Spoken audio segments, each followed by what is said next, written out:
She shook her head in amazement and went on to the correlation section at the end of that chapter, where all the factors involved in the makeup of a potential wizard were listed. Nita found that she had a lot of them.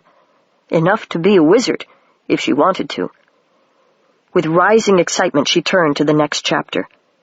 Theory and Implications of Wizardry, the heading said. History, Philosophy, and the Wizard's Oath. 50 or 60 eons ago, when life brought itself about, it also brought about to accompany it many powers and potentialities to manage the business of creation.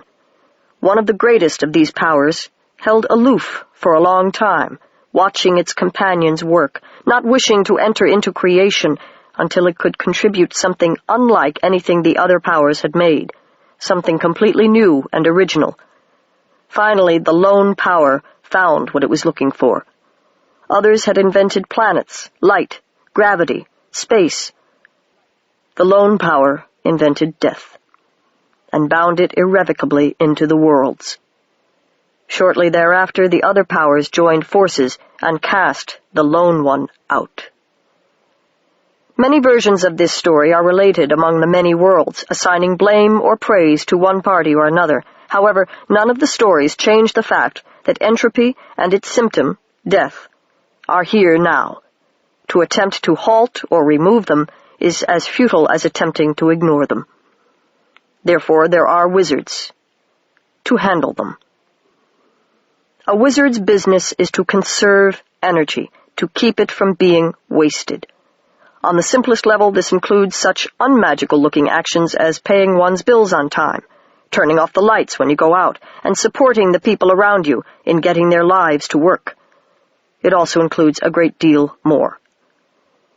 Because wizardly people tend to be good with language, they can also become skillful with the speech. The magical tongue in which objects and living creatures can be described with more accuracy than in any human language. And what can be so accurately described can also be preserved, or freed to become yet greater. A wizard can cause an inanimate object or animate creature to grow or stop growing, to be what it is or something else. A wizard, using the speech, can cause death to slow down or go somewhere else and come back later, just as the lone power caused it to come about in the first place.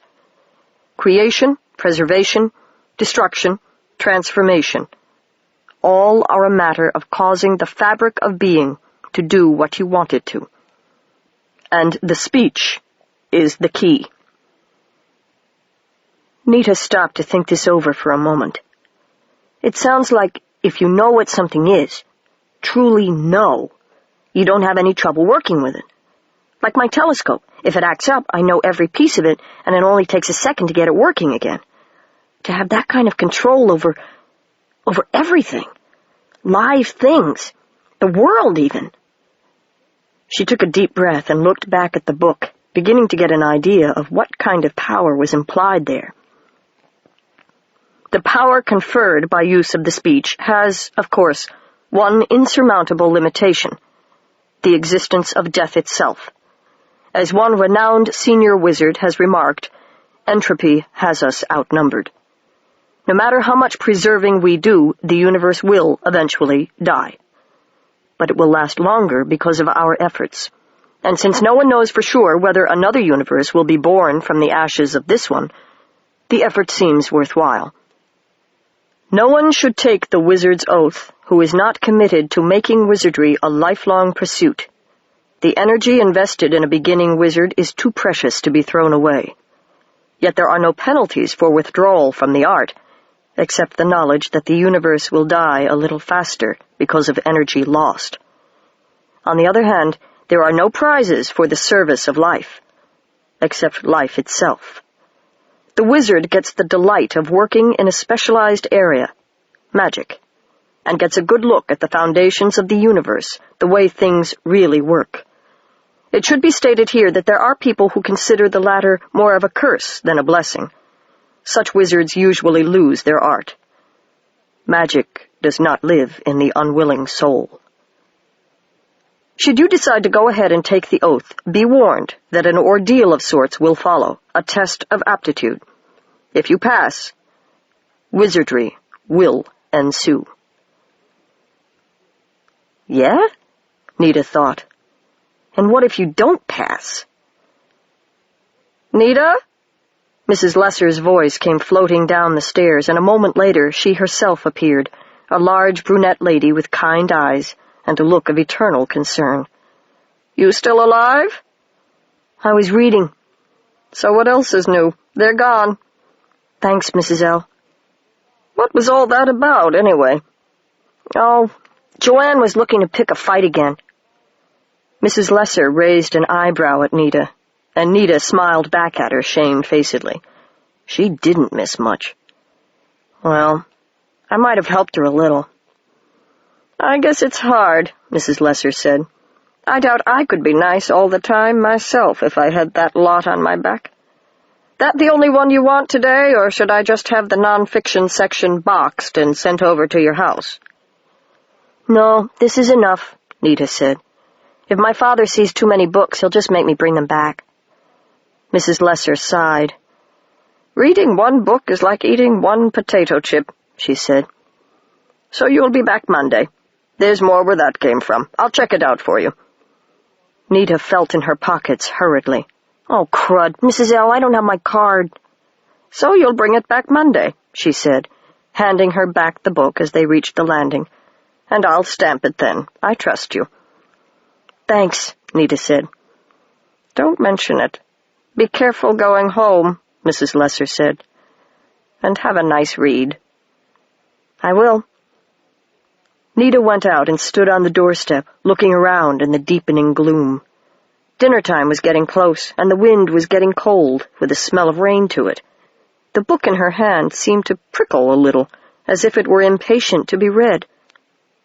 She started jogging toward home, taking a circuitous route, up Washington from Rose Avenue, then through town along Nassau Road and down East Clinton, a path meant to confound pursuit.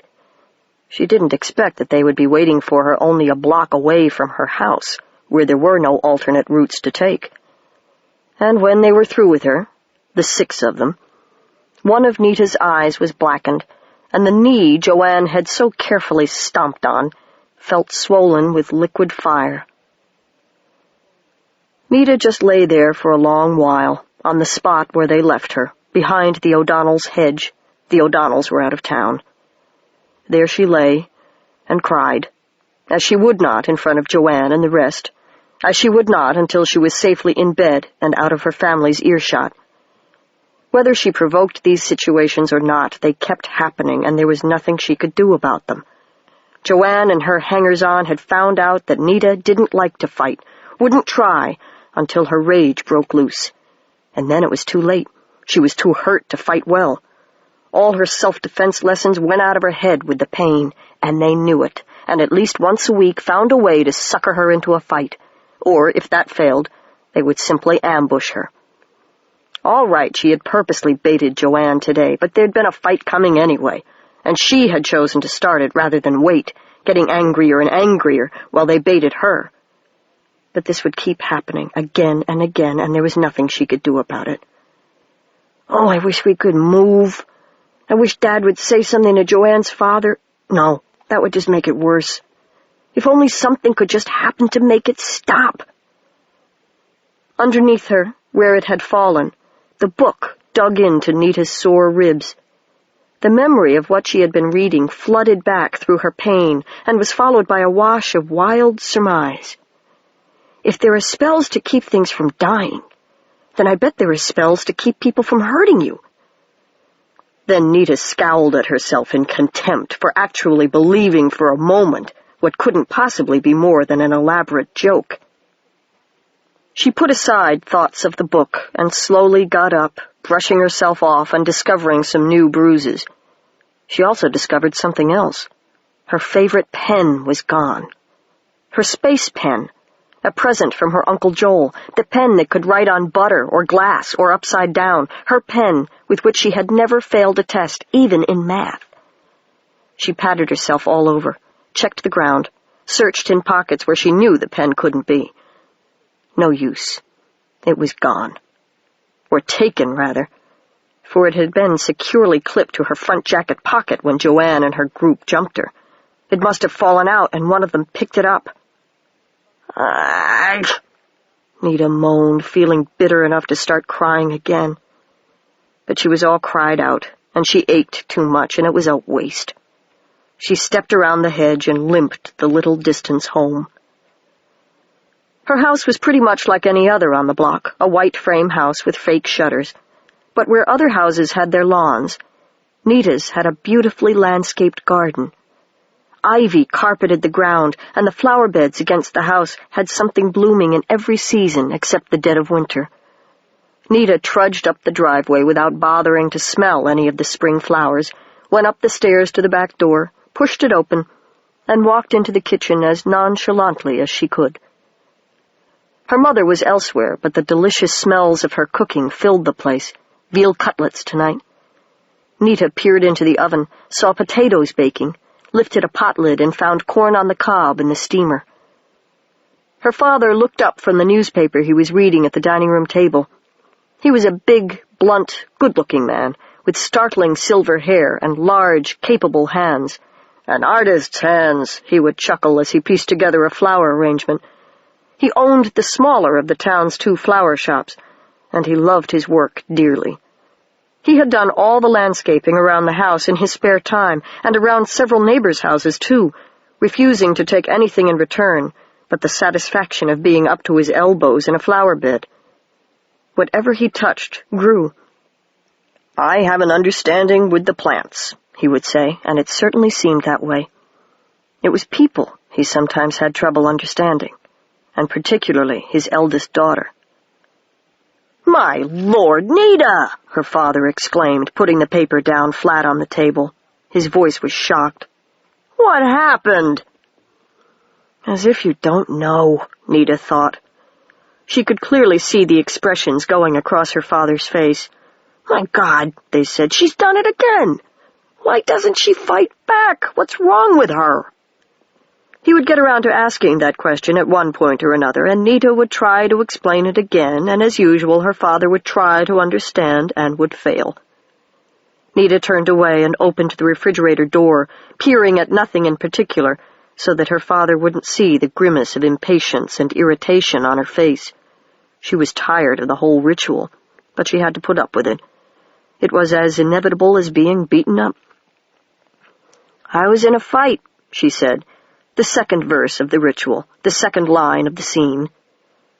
Tiredly, she closed the refrigerator door, put the book down on the counter beside the stove, and peeled off her jacket, examining it for rips and ground-in dirt and blood. "So, how many of them did you take out?" her father said, turning his eyes back to the newspaper. His face still showed exasperation and puzzlement, and Nita sighed. "He looks about as tired of this as I am. But really, he knows the answers." "I'm not sure," Nita said. "There were 6 of them." 6? Nita's mother came around the corner from the living room and into the bright kitchen. Danced in, actually.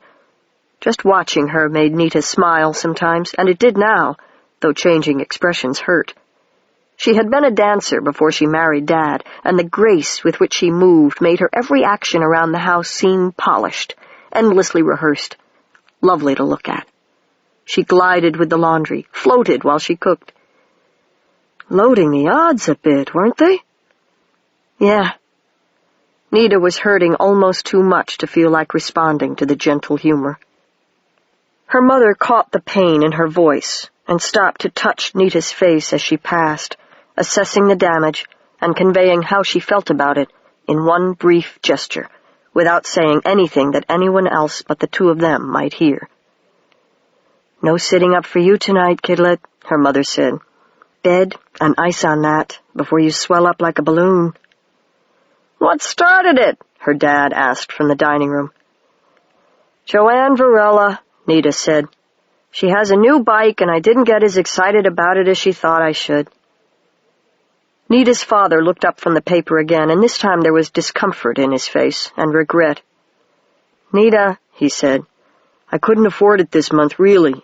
I thought I was going to be able to earlier, but I couldn't. I wish I could have. Next time, for sure.